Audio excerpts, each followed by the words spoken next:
Magandang hapon, Pilipinas. Narito ang Police News Express sa oras na ito.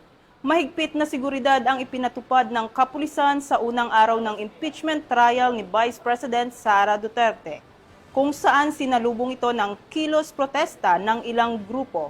Samantala, patuloy pa rin ang mahigpit na seguridad sa labas ng Senado upang mapanatili ang kaayusan sa lugar. Pakinggan natin ang report ni Police Chief Master Sergeant Mauricio Ruiz.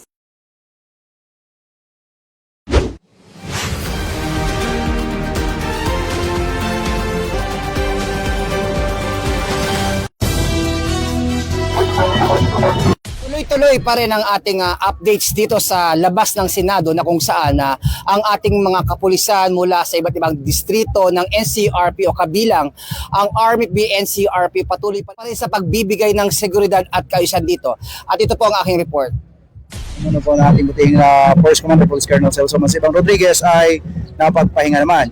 Sa pagdating naman po sa ating mga rallyista ay malaya naman po silang magpahaya naman na malaya po ang nagpahayag ng kanilang mga saloobin ay kami po ang RMFB ay nag-observe naman po sa tamang proseso o sa standard operating procedure.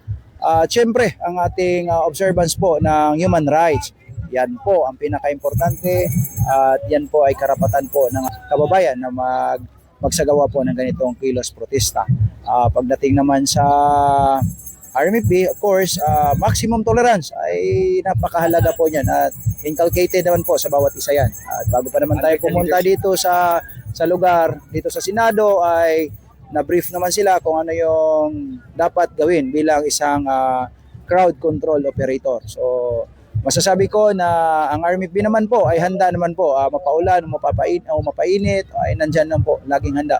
Siyempre sa gabay po ng aming butihing Force Commander Police Colonel Celso Mansibang Rodriguez. And of course sa ating ama ng NCRPO, Police Major General Anthony Abiliada Abirin.